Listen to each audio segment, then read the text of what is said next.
大家好，今日係2025年5月9號晚上嘅8點15分。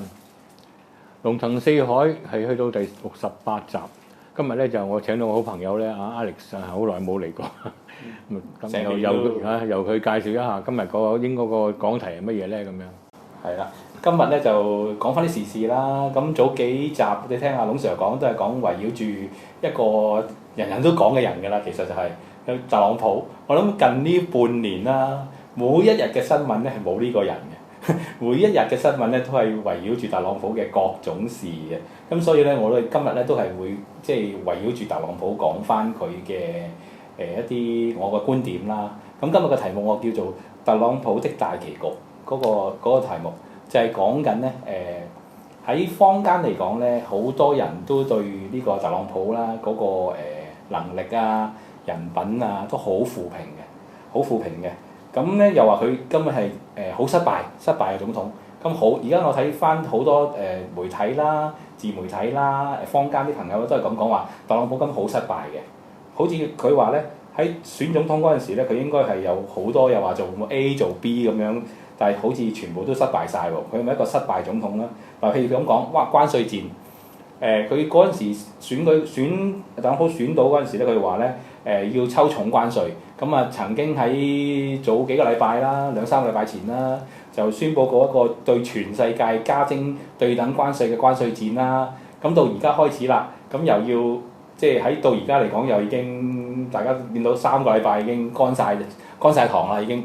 冇晒啦，要去到呢樣電子產品又要減，中國又要減，對於台灣又要唔知豁免乜嘢咁。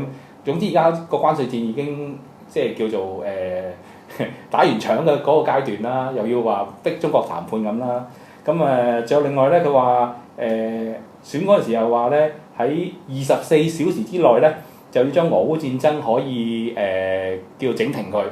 咁而家嚟講仲打緊喎，今日仲打緊喎。跟住之後講下，得啦，你哋打啦，唔關我事。你簽過嗰個乜鬼礦產協議得㗎啦，其實都唔關我事咁，又衰埋。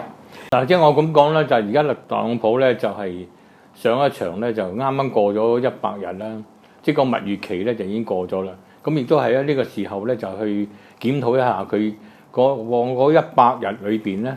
係做咗啲乜嘢咧？阿 Alex 麻煩你講一講。係啦，佢咁頭先講啦，關稅戰啦，俄烏談判啦，就要拼加拿大入去做51個州啦，又要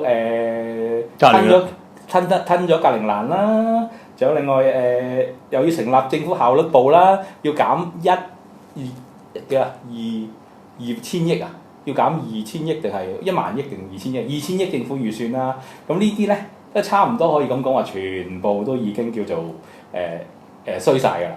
咁咧，坊間咧對特朗普嗰個，即係我哋呢邊啦，我冇講美國啦。咁對特朗普嘅評價咧係好負面嘅，話翻句俾你聽，好唔掂嘅呢個，即係無德無才無能，冇樣好，冇樣好。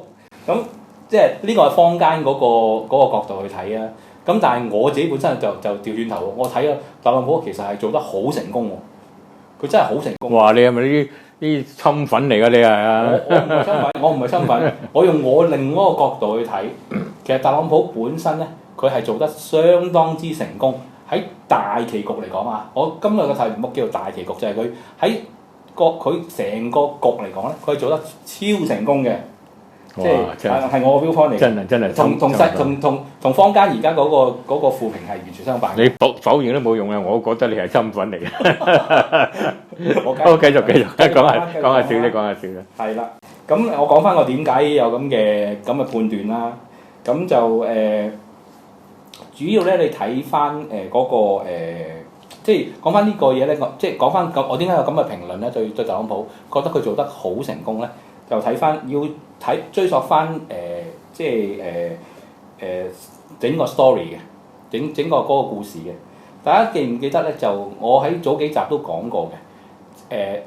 逢親資本主義經濟咧，佢就一定會咧產生咗一個叫做，即係馬克思都講啦，就係一個叫做勞資嗰個叫做貧富懸殊嘅，即係分工，即係嗰個分工同分成係不均嘅，做勞工階層永遠係得少嘅，而咧資方咧，即係嗰個資本家永遠係攞最多嘅嘢嘅。即係而家喺美國嚟講，係咪即係話西方世界嚟講，呢個資本主義之下嘅後期咧，就係資方攞出錢嗰啲就攞着數，攞最多，打工嗰啲就攞最少去。呢個嗰個叫做特性嚟嘅。任何資本經濟咧都係跟呢個特性嘅。咁當然啦，個社會啱啱係百廢待興嗰陣時，增長緊嘅，你個荷包係不斷咁漲緊嘅。不論資方同勞方咧，都冇乜特別大嗰個，即係會唔會咁大怨氣啊？雖然會有呢個咁嘅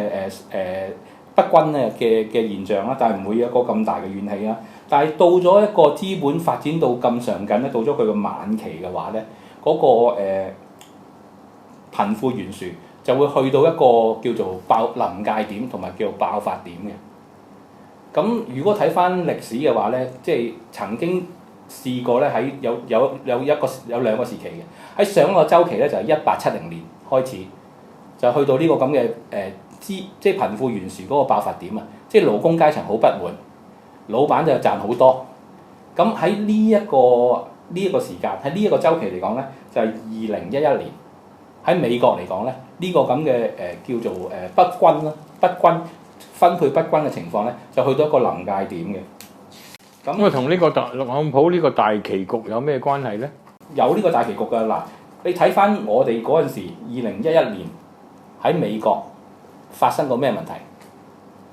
喺2011年啊，嗰陣時發生過咩問題？2011年有一個叫做，有冇聽過一個叫做佔領華爾街嘅？啊，聽過。叫做 Occupy Wall Street 啊嘛。係搞到好咩嘅，好大陣仗，好咩嘅。喺2011年咧，因為嗰個貧富懸殊去到嗰陣時叫99-1啊嘛，99-1啊嘛。1% 嘅人就攞咗99% 嘅嘢啊嘛，係咪啊？其他99% 人咧就攞得1% 嘅嘢，好出名啊！嗰陣時大家都知道啦。咁啊形成咗一個叫做佔領華爾街嘅嗰個行動。咁跟住之後咧，有一批人咧，人咧就去到真係華爾街啦，紮咗營喺嗰度。跟住之後咧，做啲演講啊、演說咁樣，跟住越積越多，多到去到一個位咧，就去到清場。唔知大家有冇咁嘅印象？記得喺美國係曾經發生過呢一樣嘢咧。係啊，冇錯。係啊，咁呢一樣嘢咧就即係引申啦。其實去到其實同翻咧上一次嗰個週期咧，1870年嗰陣時都類似咁發生嘅。咁嗰陣時嘅應對方法咧就係咧點講咧？即係喺度資本主義家去到呢個情況咧。咁就即係點樣可以將呢個嗰個問題即係唔等佢惡化咧？如果呢個問題再惡化，會有咩情況咧？窮嘅同富嘅，大家喺度對立到咁上緊咧，社會會發生動亂，係咪啊？咁變咗仇富咯喎，跟住之後仇富之後會咩啊？社會咪會有爆發動亂或者啲革命，類似革命咯。咁我馬克思又講話呢個叫無產階級革命都喺呢時間爆發添。咁啊，因為呢個事件就造就咗呢個特朗普出嚟咧，係咪咧？呢件事件咧就可以咁講啦，因為本身美國你都知道啦，巨富通常有好多係猶太背景嘅。猶太背景佢哋好有經驗咧，就係咧喺2次大戰之前咧，德國嗰個威瑪共和亦都曾經係猶太嘅人咧係佔據做咗銀行家啦、放貸啦嗰啲咧。喺個威瑪共和嗰陣時咧，佢哋係一個叫做富裕階層啦。咁到經濟不景嗰陣時咧，啲人咧就會向即係對仇富同埋仇友咧嗰個現象咧，會一出現嘅話咧，有希特拉一話要清除猶太人嗰陣時就一呼百應啦。咁其實喺華爾街嗰班猶太人咧。喺2011年嗰陣時咧，見到咁嘅現象，其實佢哋都好驚嘅。如果讓呢個咁嘅趨勢繼續發展嘅話咧，會唔會重演翻威瑪共希特拉殺猶太人嗰個現象咧？會唔會咧？有機會有噶嘛？咁點樣可以將呢個咁嘅局面可以扭轉咧？好啦，咁啊華爾街嗰班猶太佬咧就腳都軟埋啦。咁啊於是咧就要諗辦法去解決佢啦。係啦，咁嗰陣時咧有一個好出喺嗰班商人，即係嗰啲有錢佬啦之中咧，有一個人咧就好叻嘅。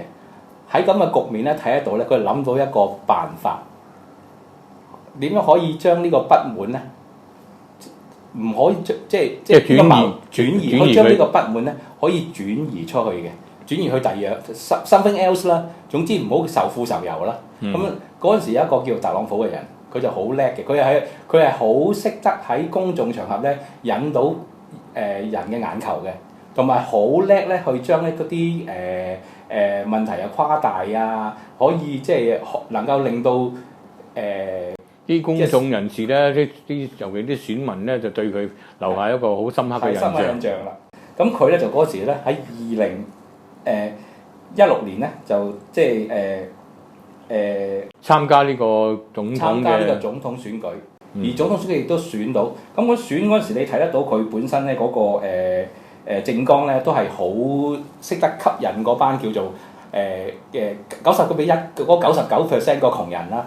咁咧就係話，譬如話要 Make American Great Again 啦，嗰啲口號啦，又反移民啦，跟住之後又反對嗰啲叫咩 Free Trade Agreement 啊，因為 Free Trade Agreement 攞晒啲美國工啊咁樣咧，咁好吸引到眼球，好吸引到選舉眼球嘅。同埋咧，佢又本身又知道喎，美國嘅主線係一啲白人嘅農民嚟嘅，白人嘅叫做即係叫做白人嘅叫做紅褲仔啦，佢叫紅褲仔咧，都係白種人嘅，所以佢本身好識得咧譬如選到總統之後咧，佢都個內閣成員大部分都係一啲白種人，即係白種人嚟組成嘅，佢即係嗰個分別好大。好似冇乜黑人喎，佢特朗普個內閣有色人種都少啊，冇啊，即係冇啊，以前都有一個嗰個咩商務部長嗰個一個咋，嗰個好似中華籍嘅，好似華籍嘅，但係女人嚟嘅，但係佢主要都係白人嘅。咁你睇得到可以，即係佢識得好知道嗰啲紅褲仔嗰個心態，同埋好識得吸眼球，同埋好識得咧攞個議題。但係咁喎，佢自己本身係一個富豪嚟嘅喎，佢係代表富翁利益嘅喎。咁佢其實佢本身咧，阿特朗普本身咧，佢就係即係揾辦法，即係用一個轉移嘅辦法，將呢啲咁嘅仇富啊、仇油嘅方法咧，點樣可以將佢轉嫁出去咧？係佢本身叻嘅地方，亦喺佢第一個任期咧，開始咧佢就已經即係開始做緊呢樣嘢啦。咁佢點做咧？大家可以回顧翻個歷史啦。喺2017年、喺2016年佢選嗰陣時咧，佢本身係自己就冇啲叫反中啊啲咁嘅動態嘅。佢自己個孫女都仲學普通話添，諗住同中國做生意。唱歌添啊，唱茉莉花添啊。係啊，但喺2017年咧，當佢咧選到總統之後咧，佢開始咧就要有個需要咧，將呢個咁嘅仇富、仇猶太人呢個咁嘅情緒咧，要反出去嗰陣時咧，佢就揾到一個目標啦，就係 China against China。咁由佢開始，你回顧翻個2017年開始，搞過嗰啲叫做貿易戰啊，搞嗰啲叫做貿易戰開始咧，佢都係好開始嚟講就喺媒體度吸引眼球，就話 China 好多 China 嘅嗰陣時。呢個係佢第一個任期裏邊所做嘅嘢啦。咁嗰個效果係點樣？同埋影響到今次第二期嘅任期裏邊又有咩唔同咧？咁樣佢係經歷過呢個咁嘅階段咧，同埋佢係用一個叫做洗腦式啊，差唔多每一日喺佢能夠喺電視嗰度咧，用一個洗腦式嘅方法咧，去話俾人聽 China 係嗰個問題嘅個根源。咁喺3-4年嘅時間嚟講咧，所有嘅美國嘅選民差唔多都入晒腦㗎啦。美國你個生活嘅問題唔係你嘅問題，係 China 嘅問題。因為中國係搶走咗我哋好多嘅就業嘅機會，因為佢咧就嗰個製造業咧係全部咧搶晒我哋啲人嗰個職位，就搞到我哋而家咧就個就係失業啊，或者係點樣嘅生活得唔好，就係因為中國嗰個問題。係突然間嚟㗎，其實2016年係冇呢樣嘢㗎。2016年就好 friend 添啊，又去上市啊，又賺錢啊，大家合作啊咁樣嘅。但係2017年開始咧，就將個矛盾轉移晒去啦。就係因為外邊嘅人嘅問題，因為中國嘅問題，因為呢個 Free Trade Agreement 自由貿易協定嘅問題，將啲工轉走晒去，咁我同你全部即係爭取翻嚟啊！抽關稅咁樣開始，由2017年到2020年開呢4年之間咧，佢做咗好多事，咁但係好成功咁將國民嗰個視線轉移咗出去。咁你冇聽過 Occupy Wall Street 㗎啦？喺呢段期間係咪全部冇咗？到而家都聽過。啲人慢慢就忘記咗呢一樣嘢㗎啦，因為你嗰個主力咧而家轉移咗去中國嗰度啦嘛。係啊，佢而家將佢可以，所以佢係相當成功到咧，就算民主黨接翻莊喺2020年接翻莊咧，佢都要沿住呢個路線去反中。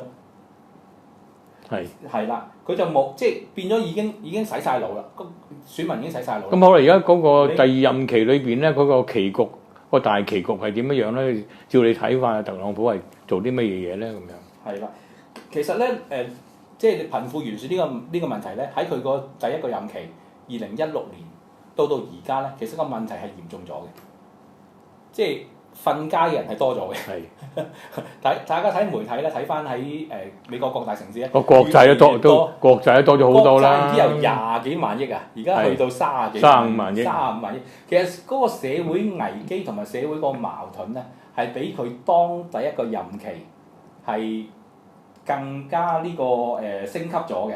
咁嗰個國民啊，嗰個仇恨心咧，係比佢第一個任期更加即係嚴重嘅。咁所以咧，你見得到佢即係喺而家嚟講咧，其實佢上任到而家3個幾月5個月啦，差唔多啦，日日都有新聞，日日都有令到你個人繼續係咁洗腦。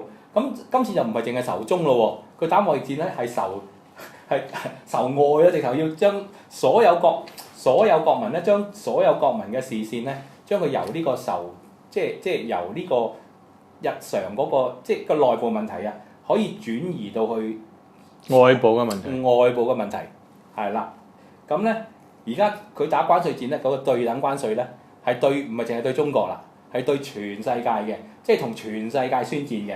咁佢冇問題嘅喎，佢自己嗰個我哋叫 approval rating 啦，跌咗幾個百分點嘅啫。喺到而家嚟講咧，佢嗰個基本盤，特朗普個基本盤咧係冇動搖過嘅，即係話咧喺佢個大棋局嚟講咧，本來係一個仇富同埋仇猶太人嘅局面嚟嘅。喺佢呢個4年又加嗰幾個月咧，嗰個經營咧，佢已經可以將佢好成功咁由呢個仇富仇猶太人變咗做仇中，同埋而家去到喺呢一個 moment 咧，係變咗有一個趨勢就叫做仇外，將美國人變做仇中仇外。其實佢呢個策略佢係超級成功嘅，我覺得佢喺大棋局方面成功，但係喺小節方面咧，頭先你數翻佢頭先我數頭先嗰啲嘢啊。哇！你一聽你咁講啊，冇樣嘢掂喎，做冇一樣嘢，除咗嗰個咩政府嗰個即係效率嗰個啊，即係阿 Elon Musk 嗰個之外咧，Elon Musk 劈炮啦已經，都劈埋炮添。係啊。咁啊，最新嘅形勢咧就做一樣嘢，琴日同呢個英國嗰邊啊簽咗個貿易嘅協定嘅。咁呢個咧就係佢上任以來咧第一個傾得掂嘅。咁啊，即係話佢第一個成績嚟嘅。你唔好話佢傾得掂啊！隨時呢個反台嘅呢啲，佢話傾得掂啫，係咪真係傾得掂咧？冇人知㗎。我就覺得奇怪啊！點解你會英國人嚟講冇理由話你其中一個條件就係話容許美國人去參與去反對，可以反對中國響英國裏邊嘅投資嘅，佢有權話事嘅。呢個我諗英國嘅選民咧，我諗未必能夠接受到呢一樣嘢。呢個國家主權嚟㗎喎，係咪啊？佢其實佢而家都係同翻可能係喺政府內部嘅好少人達成一個協議啫。但係本身每一個政府佢都要有個內部嗰個批核機制㗎嘛。而家英國內部有冇傾過呢一樣嘢，同埋國民接唔接受到另外一個問題嚟㗎。所以唔係咁實話英國一定接受到呢個咁嘅喪權辱國咁嘅協議㗎。同埋所以你話頭先你話佢樣樣都好似好掂咁樣，咁我就睇下有幾多樣嘢掂咧。嗱響格陵蘭嗰度得個講字，加拿大嗰邊又話將人變由51個州又冇料到係嘛？跟住咧就係話中國嗰邊而家就未曾開始傾即係開始接觸咁跟住咧俄烏戰爭又傾唔掂，喂，好似無論喺外交啊、軍事啊、內政方面好多樣嘢啊，跟住好多人出嚟反對佢嘅喎。有幾百萬人去上街去反對特朗普嘅喎，咁樣，咁你咁樣睇法，你話佢但唔係喎，你睇翻個特朗普就職嗰陣時，就職禮記唔記得？係坐最前排坐喺特朗普隔離嗰啲冚唪唥係乜嘢啊？係咩啊？Elon Musk 有錢佬啦，全部都係蘋果嗰個 CEO，係嗰個咩eBay 啊，唔係嗰個咩Amazon 個老總，嗰啲全部坐晒喺隔離嘅喎。而家美國有冇叫仇富啊？點解啲富豪全部擺晒去，變咗做咩啊？仇唔仇富唔係特朗普同埋你係民間會唔會仇富啊嘛？係咪先？係啊。咁而家係咪聽唔到有民間有仇富啊？因為全部咧就對個槍頭咧就對槍口對準個中國喎，而家係。係啊，而家變咗富豪係美國隊長係超級英雄添啊！而家富豪係犀利啊！而家變晒超級英雄做咗冇美國隊長㗎啦。所以你話佢成唔成功啊？你話成唔成功啊？將一個2011年係咩局面，而家係咩局面？哇！如果你從你呢個角度講咧，就係成功嘅。但係你話整體上美國人對佢嗰個睇法，佢上咗任之後差唔多4個月啦，咁嘅時候咧。係做咗啲咩出嚟咧？咁我哋要同佢計數啦，要。佢計細數就好，就唔係咁成功。但係睇翻我今日個 topic 叫做大棋局啊嘛。喺個大棋局嚟講咧，佢係相當之成功嘅。即係由2011年到而家10幾年，佢社會嘅問題係繼續惡化緊，貧富懸殊係繼續惡化緊。但係嗰個仇富嘅局面、仇猶太人嘅局面，佢直頭而家可以將佢反轉晒。調轉頭，而家好似譬如你早嚟聽啦，好似哈佛大學有啲叫做反猶示威啊，佢而家直頭去到哈佛大學話要你抽稅，你仲停咗呢啲咁嘅活動就抽稅咁樣。趕啲學生走添啦。趕學生走，係啊，有啲移民嗰啲。佢同情巴勒斯坦嗰啲㗎，佢唔應該響美國㗎嘛，就淨趕佢走添啦。係啊，你睇到佢呢個咁嘅政策咧，將國民個視線轉移，同埋將嗰個有一樣嘢我記得佢做得好好嘅，將嗰啲II 啊，即係 illegal immigrant 嗰啲咁嘅非法入境嗰啲咧，喂，而家差唔多係每一日入境嗰啲咧係差唔多係好少啊，即係跌咗99.9%喎。係啊，同埋咧就趕咗好多人走喎，佢而家係呢個佢成功喎。變咗仇外，即係係啊，佢成功嘅呢個係成功，但係主要我覺得最成功就係將成個局面扭轉。政治家永遠最叻嘅政治家係將個局面扭轉，就唔係話贏少少某個 policy、某個政策係贏嗰啲叫好。咁啊係，如果咁聽你咁講咧，佢就避免咗一個好大嘅災禍，即係話如果喺美國裏邊咧繼續有嗰啲咁嘅仇富啊、仇猶太人嘅繼續蔓延落去嘅話咧，就可能咧就會好大禍。南北戰可能美國內戰可能會有革命。無產可能會整個無產階級革命，你就死啦咁樣。咁其實佢好成功，我覺得係佢喺特朗普喺呢件，即係喺呢個大戰略方面啊、大棋局方面係絕對係好成功。而即係你哋成日喺每一個別嗰個叫做政策話佢失敗，嗰啲係叫碎料嚟嘅啫。其實喺佢大 picture 嚟講係一個好成功嘅政客，我自己覺得，我自己用咁嘅觀點啊嚇。OK，今日咁多啦。咁啊，大家咧就聽咗阿 Alex 講之後咧，應該都對特朗普呢個大棋局咧就係有啲印象嘅。其實要講咧，就呢一集咧就即係講唔晒，我哋只可以好籠統咁樣講一講特朗普佢而家上咗任之後，佢係做咗啲咩咧？原來佢係響美國呢度避免咗一個好大嘅災難。嗱，呢啲咧唔係個個睇到嘅。因為呢啲冇發生嘅嘢咧，大家可能唔留意。我哋成日留意佢話嗰個關稅戰啊，乜乜嗰啲咁嘅嘢。即係一個即係個唔係嗰個棋局咯，係睇翻我每一個行動啊，每一步棋就唔係睇到個局。所以大家可能咧就係對咗話咩大棋局啊，咁究竟佢想點啊？咁呢啲咧，我諗呢一集咧就講唔晒。我哋喺日後咧會繼續去講一講，究竟佢呢個特朗普嘅捉盤咩棋咧？啊！呢盤棋對我哋全個世界個影響係會點樣咧？我哋將來點樣去生活咧？會唔會受佢好大嘅影響嗱？呢啲留翻咧下一次咧再講。咁啊，希望大家中意呢個節目嘅話，希望你哋繼續點讚啊，同埋呢個訂閱分享，多謝晒啊！